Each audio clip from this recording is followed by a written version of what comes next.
Molt bones tardes, senyores i senyors. Només un minut per agrair-los la seva presència aquí, molt especialment als cantaires de la Coral Universitat de les Illes Balears. L'actual capítol de la Seu voldríem que la nostra catedral fos un referent per l'espiritualitat per tots els membres de la societat mallorquina. I és per aquest motiu que voldríem aprofitar l'oportunitat del concert d'Enric i d'en Foré, que serà dia 10 d'abril proper, per fer una experiència a la qual vos hem convidat a tots i a totes avui vespre. La mort i la música és el títol que li hem volgut donar, segurament perquè no serà aquesta l'única vegada que facem una cosa així. Un assaig general de la Coral Universitat de les Illes Balears dirigida per mestre Joan Company, que parlar del mestre Joan Company, ja ho sabeu, és sempre assegurar la professionalitat, la qualitat, la bona execució i una especial bellesa tant en la direcció com en la realització. Els acompanyarà el nostre organista, el mestre Tomeu Mut. Des d'ara les dono totes les gràcies i estic segur que passarem una estona molt agradaosa, que és el que ens interessa. Moltes gràcies i podem començar.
Asseguts, no.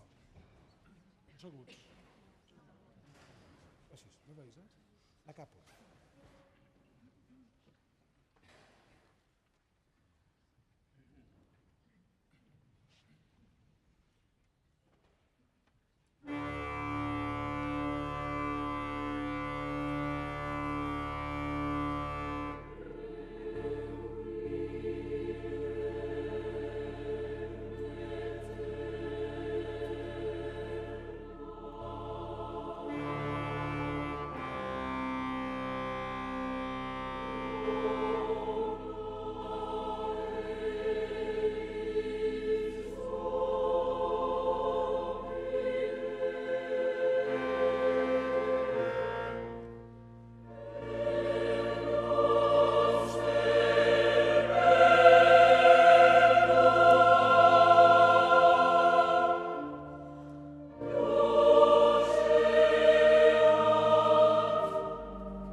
Bon vespre, sí.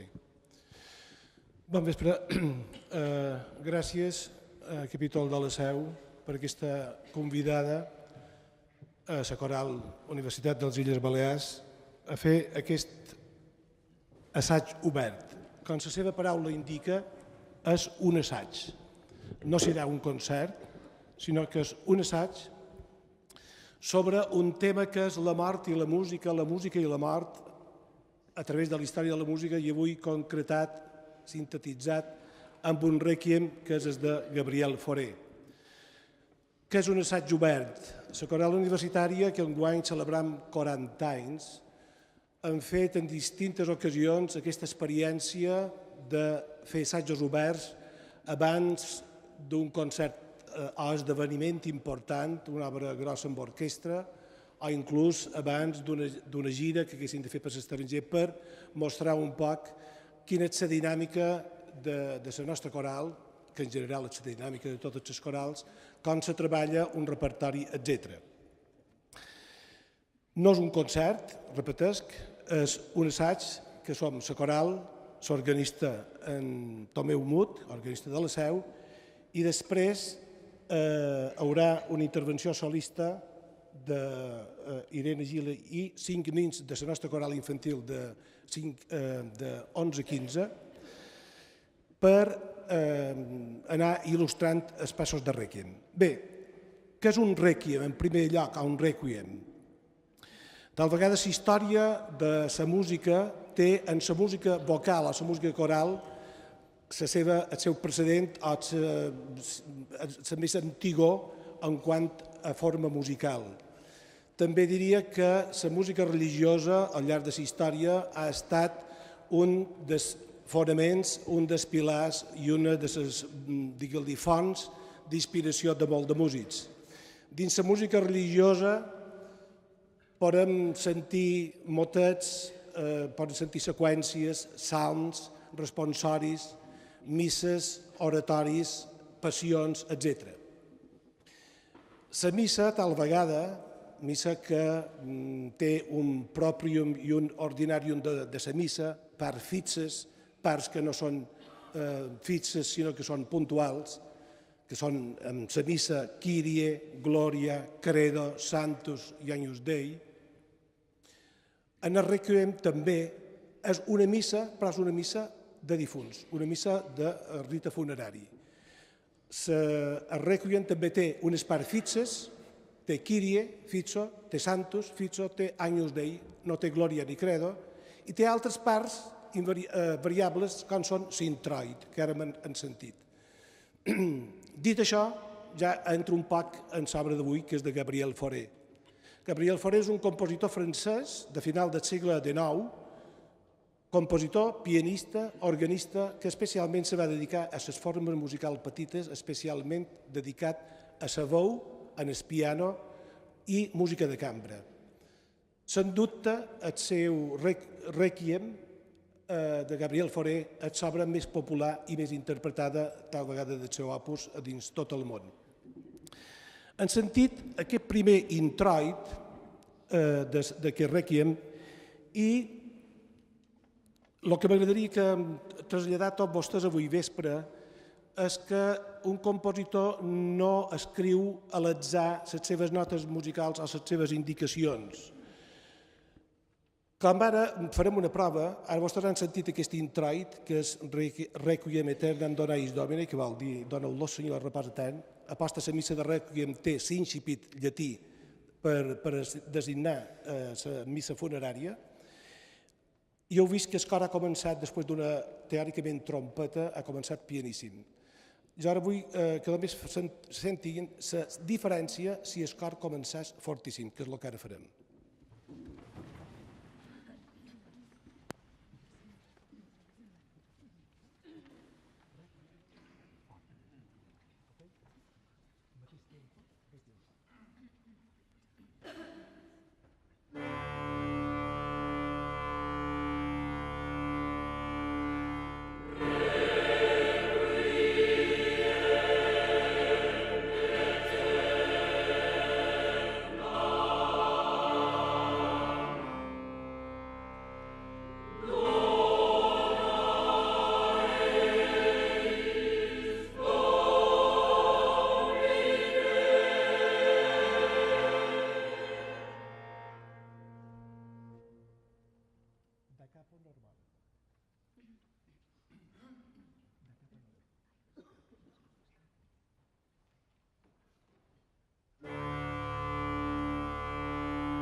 Bé, supos que heu vist la diferència quan ha començat aquest Requiem que hem dit, Requiem Aeternam, quan cantaven pianíssim, la diferència quan l'han cantat fortíssim.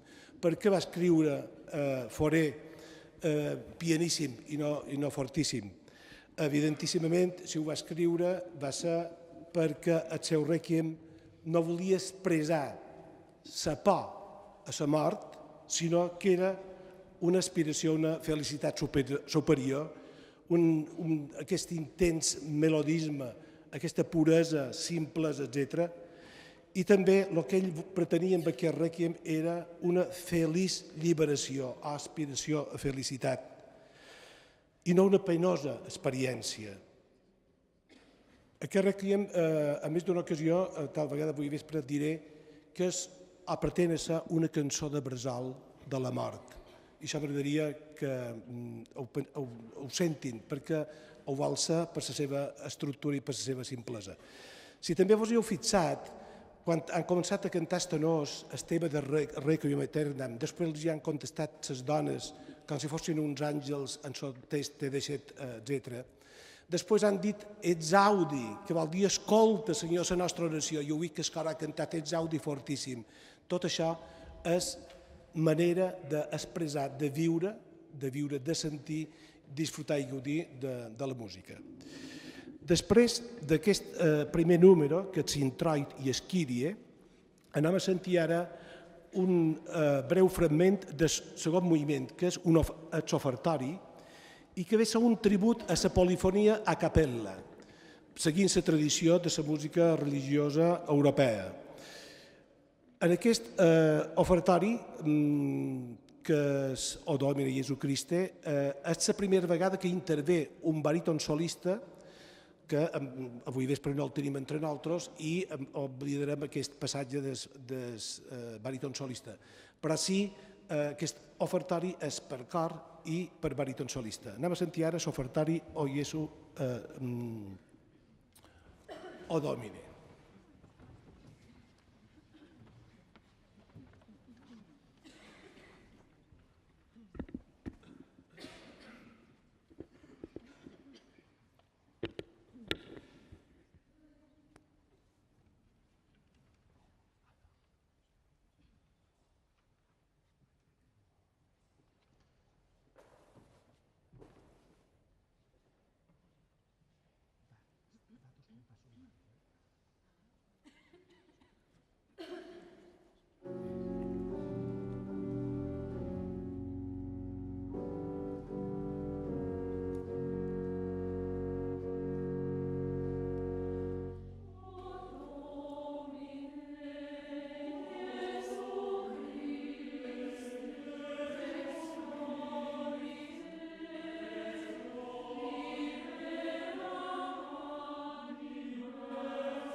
Aquí és un passatge que m'agradaria ressaltar la cançó de Bressol. Si s'hi fixen, el ritme interior que du el text i la música és aquest Domine, Iesu Christe, etc., com si fos una cançó de Bressol de cara a la mort.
Aquí ara seguiria el baríton solista, però com que no el tenim, i després tornaria a recuperar, reexposar el tema, el cor, finalment en aquest número.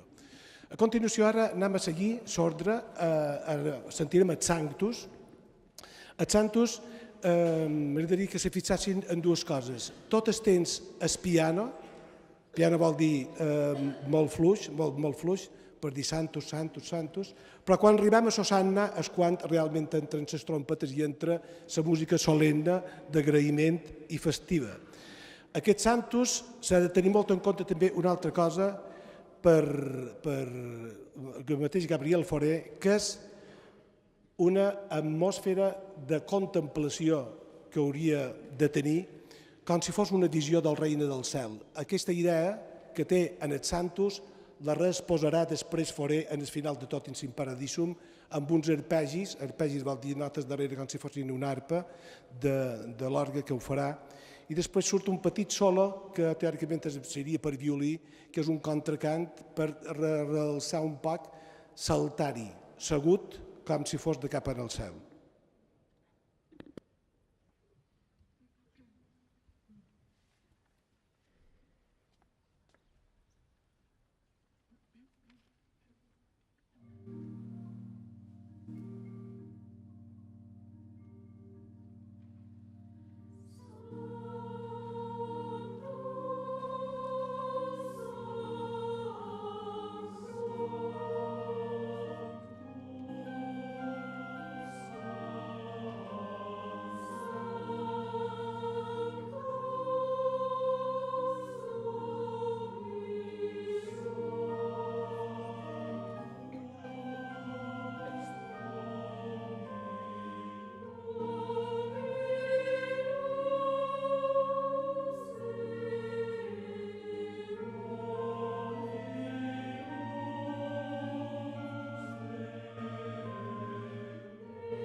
Bé, ara anem a una part curiosa.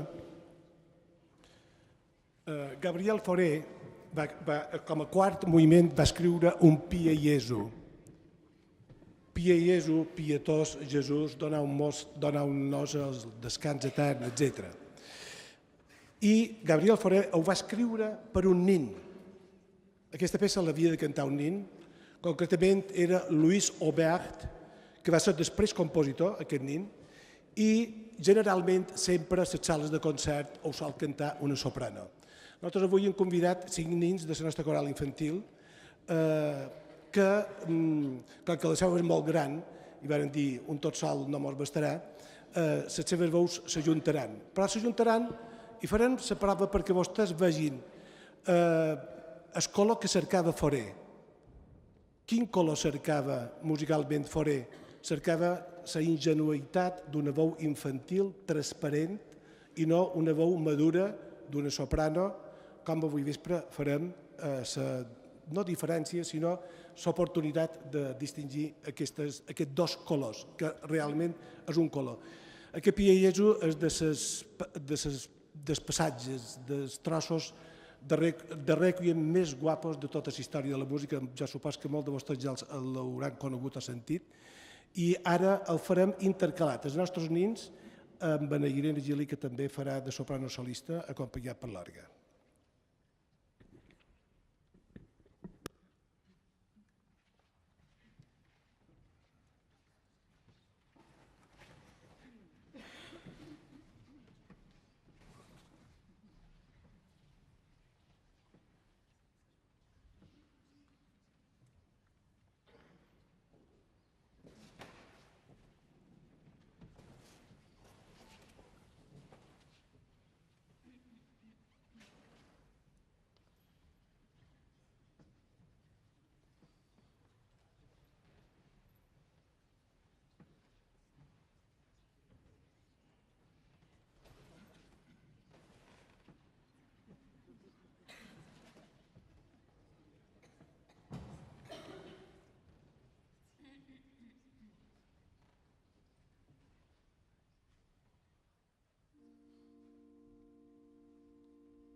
Bé, com havia dit, les seus les imposaven molt als nens, però estic content que hagin sortit aquests aplaudiments per ells i gràcies per haver col·laborat. Bé, supos que han vist la diferència d'un color tendre, ingenu, damunt una veu més madura, amb més resonància, etc. Vull aprofitar per dir que aquest Piaieso tal vegada és una de les cançons de Bersol damunt la mort més guapes de la història de la música. És un número emotiu, transparent, sincer, on la ingenuïtat d'un infant crec que pot cobrir tota la contemplació davant la mort. Vull aprofitar també, tal vegada, si ho tens o m'ho permet, si anem bé de temps, és molt curiós que Fauré utilitzi com a solistes només un baríton i una soprano. Hi ha unes similituds molt curioses i molt interessants en el Rèquiem alemany de Johannes Brahms. Supos que han sentit parlar, nosaltres l'hem interpretat en aquesta mateixa catedral, el Rèquiem alemany de Johannes Brahms, que també és un rèquiem humà. Un rèquiem humà vol dir un rèquiem humà dirigit en els que estigui continuant vivint, despedint els nostres estimats que se moren. Johannes Brahms, curiosament, el seu rèquiem, que és 20 anys anterior en el de Gabriel Fauré, té 7 moviments, 7 parts, 7 capítols. El rèquiem de Gabriel Fauré té 7 parts, 7 capítols. El rèquiem alemany de Brahms té 2 solistes, baríton solista, soprano solista. A Brahms el baríton solista intervé en 2 ocasions i el soprano en una ocasió. El Rèquiem de Fauré, el baríton solista intervé en 2 ocasions i la soprano en una sola ocasió. Brahms diuen que una de les referències del seu Rèquiem alemany de Brahms en quant a l'estructura circular de l'obra, 1 fins al 7 i recapitulant, eren les 7 portes de Jerusalem. És a dir, una referència bíblica en el qual, a pesar que el text fos en alemany i no fos un rèquiem dirigit al culte litúrgic, sinó un rèquiem més bé dirigit a una sala de concerts, però que en definitiva era un rèquiem dedicat a els qui estimava. Brahms va dedicar el seu rèquiem, el va escriure per sa mare, per la mort de sa mare. Aposta un dels seus moviments té en la intervenció de la soprano solista bàsicament és dedicat a sa mare i també el va dedicar al seu gran amic compositor Roberto Schumann. Bé, continuarem, perquè si no, això. Ara sentirem només una referència breu de l'Agnus Dei, ara vendria després de Sintroiti Kyrie, 1, 2 Ofertori, 3 Santus, 4 Pia Jesu, el número 5 és l'Agnus Dei. Nosaltres només sentirem un petitíssim fragment perquè vull fer destacar una cosa. Quasi sempre quan apareix la paraula luz, llum, Fauré utilitza uns recursos o de gran amplitud sonora, coral, o utilitza un pianíssims per expressar la llum.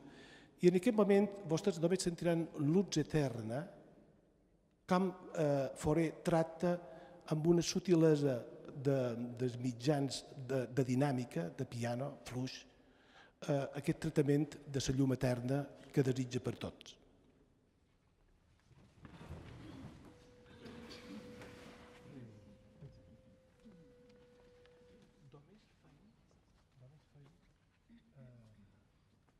Pàgina 30, sempre terram de canós, no entrarem en soluts de les sotanes, d'acord? Dóna'ns aquest passat. És un sí?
simplement era perquè vessin aquesta llum eterna, com la tracta forer, a més, les sopranos quan entren a la capella, és a dir, sense cap acompanyament, despullades amb una frescor i amb una transparència important. Ara continuam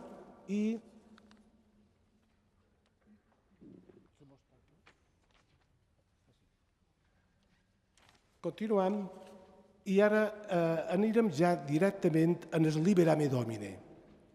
El Liberame Domine té un dels passatges, tal vegada, l'únic passatge en tot el Requiem, realment dramàtic, tens, de força, i és quan el cor canta la seqüència Dies Ire, dia d'ira, ira, mal, etc., que és una seqüència del segle XIII de Tomàs de Celano que s'ha introduït quasi bé a tots els requiems. Si qualcú coneix, sobretot, per exemple, el requiem de Giuseppe Verdi, quan canta el cor i s'orquestra els Dies Ire, és d'una força tremenda. Aquí ell ho fa també forer, però també ho fa tremendo, diguem-li, però dins un context molt més envolvent i no tan dramàtic operístic com seria, per exemple, en el cas de Giuseppe Verdi. Aquí també aquest passatge de Liberame Domine va introduït pel baríton solista. Aquesta és la segona intervenció del baríton solista. El que ara farem nosaltres, això és una sorpresa, començarem el Liberame Domine cantant tots de baríton solista i ho enllaçarem, perquè sentigueu el tema del baríton solista. És el mateix tema. Bé, això no estava previst, però ells ara cantaran tot el cor, cantaran el que cantaria el baríton solista per continuar després en el moment tremendo que les trompetes criden, com diríem en el judici final dels Dies Ira i dia d'ira.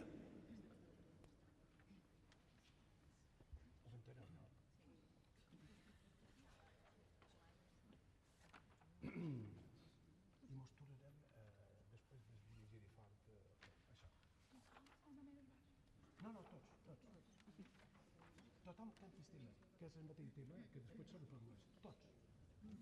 Ok?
continuava, estem ara des dies ire, però era perquè vessin un poc aquest tremendo acord de dies ire, quan es cor tal vegada al llarg de tota l'obra és la primera vegada que sona tan dramàticament forta tota ella. Després ja arribam ara en el darrer moviment d'aquest Requiem, el número 7, que és Simparadisun. Simparadisun veuran que té quasi bé, digue-li, la reaparició d'un angelisme que han trobat en els santos, amb aquell arpegi que estava tocant l'orgue. Aquí també hi ha un arpegi guapíssim de la mà dreta que, en definitiva, vol ser una visió estàtica, aquest passatge d'Imperadisum, de la Jerusalem celestial. I aquí també torno a fer referència a Jerusalem, a les 7 portes de Jerusalem. Fauré va voler acabar el seu Requiem en serenor, amb una pau definitiva, pianíssim, de confort, de confortar a tots els éssers que estimen i que celebren en quant a celebració funerària la desaparició dels seus éssers estimats. És molt curiós també que al final de Fauré, que vol acabar amb aquesta visió de serenor, al llarg de la història de la música, a altres requiems que vull fer una referència. La coral universitària fa anys van tenir l'oportunitat de fer el War Requiem, Requiem de guerra de Benjamin Britten, compositor britànic del segle passat, en textos en llatí i textos d'un poeta anglès, Wilfred Owen, i que el Requiem concretament de Britten acaba la història de dos soldats, que és molt important i molt curiosa, la història de dos soldats que se despedeixen i se diuen anem-nos a dormir. És a dir, el Requiem de Benjamin Britten el va escriure amb motiu de la Primera Guerra Mundial. Hi ha 3 solistes, una soprano, era una russa, 2 solistes masculins, un era anglès i l'altre alemany, i el soldat alemany i el soldat anglès se morden en el final, i tots dos se diuen let us go, com dir, on anem a dormir tots dos, se despedeixen morint i se despedeixen en el final de l'obra també del Requiem, mentre el cor està cantant Imperadisum. És un efecte d'una música moderna dramàticament espectacular. Curiosament, Joan Sebastià Bach acaba també la passió segons Sant Mateu, damunt la passió i mort de Nostre Senyor Jesucrist, acaba amb unes paraules que els solistes diuen Mein Jesu, gute Nacht, Jesús meu, bona nit. També se'n va dormir Jesús. Ho dic perquè aquesta sensació de dormir que utilitza tots aquells compositors que ara he dit mateix, també ho fa Fauré amb aquest Imperadisum, que vol ser aquesta visió de consol, de misericòrdia, d'esperança i d'optimisme inclús, de creença en ell. Repetesc, tal vegada molt de requiems de compositors que no són ni creents, etc., sí que tenen l'espiritualitat per damunt tot en quant a contemplar la mort en la part més humana que tenim tots i després cadascú sigui cerimònia fúnebre per un culte catòlic, etc., o que no sigui per una sala de concerts, val expressar això. Un requiem que sigui no de mort per mort, sinó que sigui un requiem per qui quedam a viure en l'exemple dels qui moren. Acabarem aquest assaig obert, que espero hagi pogut agradar i espero que hagin pogut aprendre alguna cosa damunt d'aquesta obra i d'altres obres que m'interessava també fer referència amb aquest Imperadisum que canten la veu de sopranos perquè és com si fos la veu angelical, la veu blanca que fineix, digue-li, tot aquest requiem.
Bé, moltes gràcies. Així acaba el Requiem, evidentment no l'hem fet tot, hem fet passatges, però tampoc no volíem fer, com he dit, no és un concert, era un assaig obert. Espero que els hagi agradat. Jo vull agrair una vegada més a la Seu, he tingut l'oportunitat de cantar dins aquest marc, que és molt diferent cantar segons a quins llocs i segons quin tipus de música, perquè arquitectura i música moltes de vegades van unides. Vull agrair també a Tomeu Muts, organista de la catedral, també la seva col·laboració, a els 5 nins que avui vespre han vengut i han deixat els deures una estona a tallar, s'aniran a dormir, que s'hagin volgut sumar, i també a Irene Gili per haver volgut cantar. I a tots vostès per la seva presència i pel seu silenci i per la seva escolta, i espero que hagin passat un pot de gust. I si hi ha qualcú interessat en qualque pregunta, sempre la coral està disposada, són molts i poden respondre perquè tots estan ben preparats. Moltes gràcies a tothom.